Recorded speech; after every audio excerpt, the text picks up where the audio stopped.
Hai teman-teman, perkenalkan nama saya Juliana.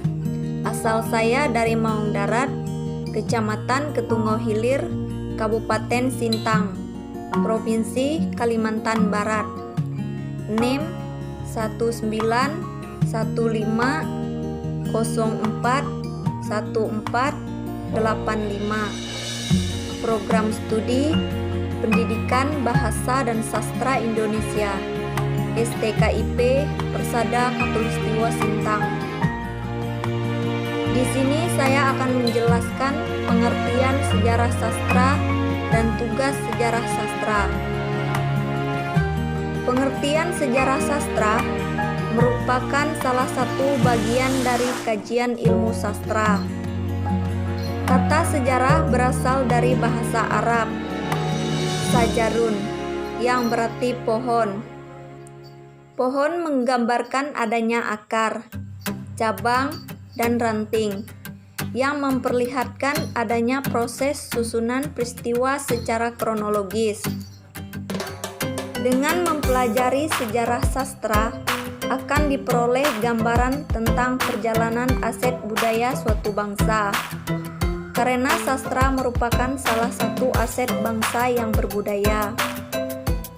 Wilayah kajiannya adalah perkembangan sastra dari waktu ke waktu dengan segala permasalahan yang melingkupinya serta ciri-ciri yang menandai kehadirannya. Sejarah sastra Indonesia adalah bagian dari ilmu sastra yang mempelajari perjalanan kesusastraan Indonesia. Mulai munculnya kesusastraan Indonesia pada awal abad ke-20 sampai masa-masa selanjutnya. Oleh sebab itu, dalam mempelajari sejarah sastra, tidak lepas dari teori dan kritik sastra. Teori sastra ialah cabang ilmu sastra yang mempelajari tentang prinsip-prinsip hukum, kategori, kriteria karya sastra yang membedakannya dengan yang bukan sastra. Secara umum, yang dimaksud dengan teori sastra adalah suatu sistem ilmiah atau pengetahuan sistematik yang menerapkan pola pengaturan hubungan antara gejala-gejala yang diamati. Teori berisi konsep atau uraian tentang hukum-hukum umum suatu objek ilmu pengetahuan dari suatu titik pandang tertentu. Kritik sastra merupakan ilmu sastra yang mengkaji, menelaah, mengulas, memberi pertimbangan, memberi penilaian tentang keunggulan dan kelemahan atau kekurangan karya sastra.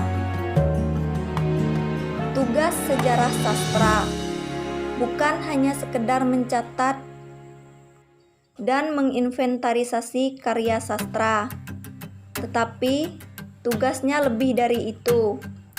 Sebagai suatu kegiatan keilmuan sastra, ia harus mendokumentasikan karya sastra berdasarkan ciri, klasifikasi, gaya, gejala-gejala yang ada pengaruh yang melatar belakanginya, karakteristik, isi, dan tematik.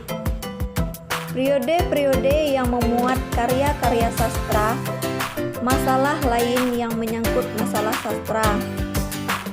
Berikut menurut Todorov, tugas sejarah sastra adalah: yang pertama, meneliti keragaman setiap kategori sastra.